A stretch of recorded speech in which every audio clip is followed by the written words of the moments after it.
Welcome back to our YouTube channel Reelenttv Television. If you haven't subscribed yet, kindly click the subscribe button, and if you're a returning subscriber, welcome.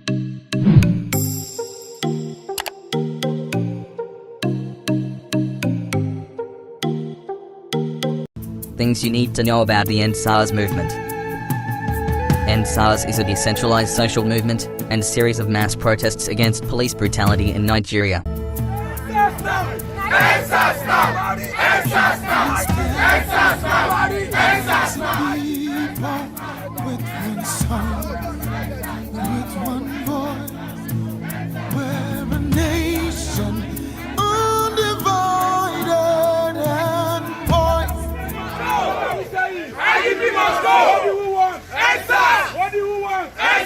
The slogan calls for the disbanding of the Special Anti-Robbery Squad, SARS, a notorious unit of the Nigerian police with a long record of abuses. The protests, which takes its name from the slogan, started in 2017 as a Twitter campaign using the hashtag #endsars to demand the disbanding of the unit by the Nigerian government. After experiencing a revitalization in October 2020, following more revelations of the abuses of the unit, mass demonstrations occurred throughout the major cities of Nigeria, accompanied by vociferous outrage on social media platforms. About 28 million tweets bearing the hashtag have been accumulated on Twitter alone. Solidarity protests and demonstrations by Nigerians in diaspora and sympathizers occurred in many major cities of the world. The protest is notable for its patronage by a demographic that is made of entirely young Nigerians. The movement has since expanded to include demands for good and accountable governance. Within a few days of renewed protests, on the 11th of October 2020, the Nigerian police force announced that it was dissolving the unit with immediate effect. The move was widely received as a triumph of the demonstrations. However,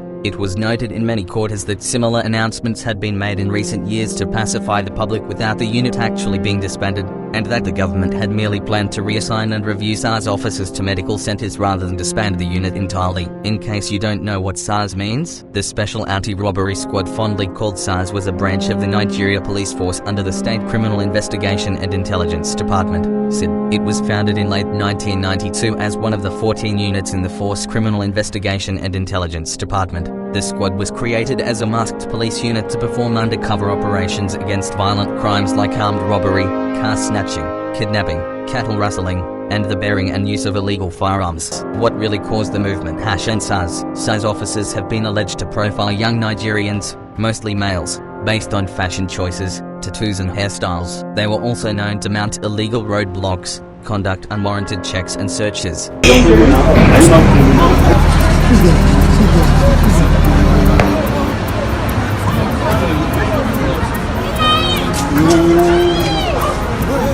Why the vlogger like that now? Why the vlogger like that? What do you do, man? It's disbanding. The protests also moved to social media using the hashtag #endsars. A 2016 report by Amnesty International indicted SARS, maintaining that the squad was responsible for human rights abuses, cruelty, degrading treatment of Nigerians in their custody, and other widespread torture.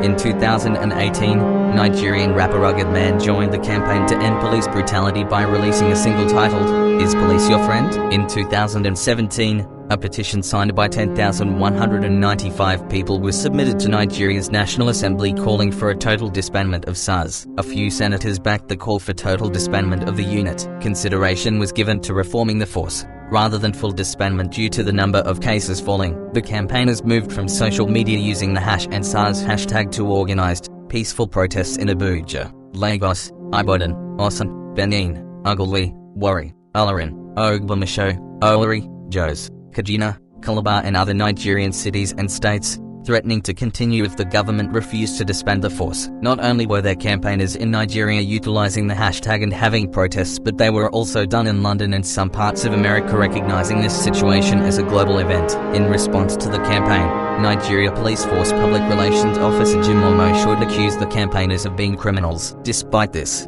Inspector General of Nigeria Police Force Ibrahim K. Idris ordered the reform and reorganization of SARS. "We thought IT was all over until, after some other fresh atrocity from the SARS officers, the angry Nigerian youths resumes back to the street to protest yet again." On Thursday the 8th of October 2020, nationwide protests on endsars started after weeks of outrage and anger, with videos and pictures showing police brutality. just because of Apple Watch or because you refuse to unlock your phone, one shot, you're gone and you're dead. Why? We have to see if these people die and will come back next month. They're not coming back. As they don't die, go finish. Enough is enough. Our voices must be heard. You people must hear us because we dey hear now when campaign reach. So please hear us this time. Thank you. Where there's hope for us all.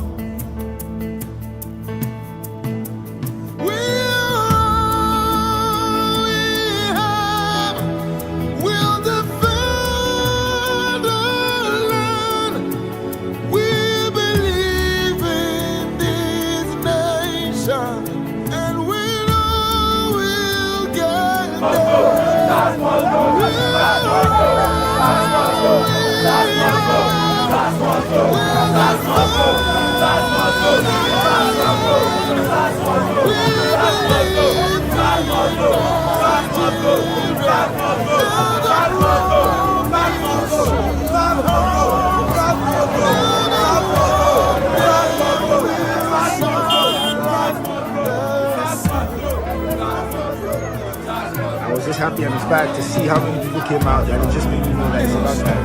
It's about time to take this struggle beyond social media. It's about time to take our complaints beyond social media. We need to get out there and protest. We need to let our intentions be known. We do not want SARS anymore. We're not asking for a reform. We're not asking you to come and do a press conference and tell us, oh, they are not allowed to do this, they are allowed to do this. This has happened multiple times. We need SARS completely abolished.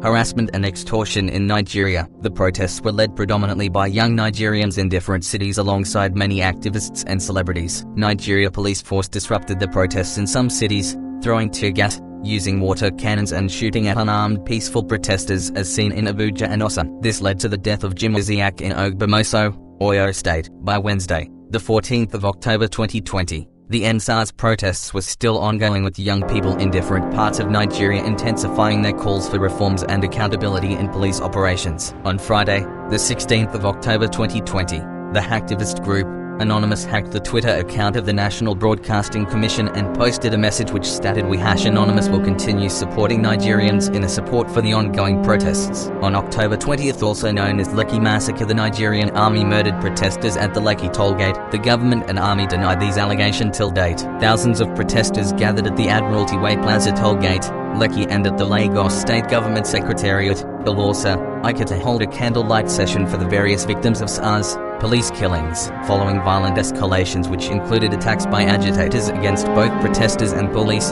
The governor of Lagos State, Sanwo-Olu, declared a statewide 24-hour curfew effective 4 p.m. on 20 October. During this time, images of some persons alleged to be working with the Lagos State government and the Lekki concession company removing cameras. These cameras were later confirmed by the Lagos State government to be laser cameras and not CCTV cameras as earlier. Long time the government has been telling us about the need to reform SARS and the police force, but nothing has been happening consistently for a number of years. We are rising up today and we are demanding for the safety of our lives. We are demanding for our protection, and we are saying that enough is enough. We're no longer at ease with bad leadership. We're no longer at ease with brutality. We're no longer at ease with the killing of youth in Nigeria. For our silence is their strength, and our voice is their weakness. Today we are rising up and we're telling the whole world that enough is enough. We're demanding for accountability, for good governance, and for protection of our lives. In the Constitution, the welfare and security of Nigerians is the primary duty of the government. So these people have no business to be our leaders. They have no business being our political rulers if they can't protect our lives, because every other right derives from the right of life, right to life. If we do not have the right to life, no other rights can endure to us. We cannot enjoy any other thing as human beings. So we are rising up today, we are demanding as youth strength that we're entitled to our lives. We stand against police brutality, and we are saying today an end must come to irresponsibility in governance. After this demand, we shall continue to make specific demands until Nigeria becomes a nation of our dream. Thank you very much.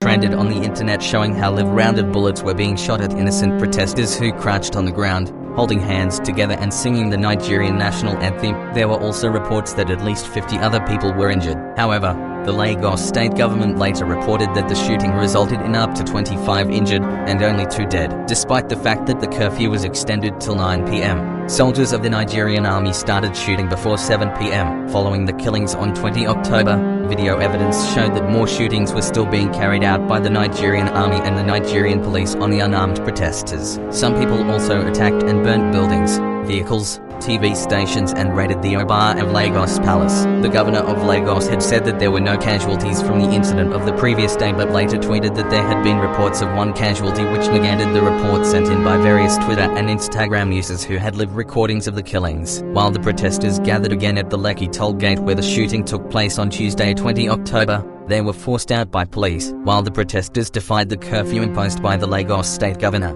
hoodlums burnt about 30 government buses at a bus station. Also burnt was Television Continental Station, DVC, linked to a former governor of the state, Bola Ahmed Tinubu, who is a national leader of the ruling All Progressives Congress, APC. About 7 people were reportedly killed within 24 hours since soldiers opened fire at protesters in Lagos. Authorities did not deny carrying out a crackdown, but refused to claim the deaths. Brutality by the police forces made the protesters more angry, intensifying the scale of the protests. 20th of October will never be forgotten in the history of Nigeria as a day of true patriotism, true love for one's nation, true democracy, and bad governance. Nation.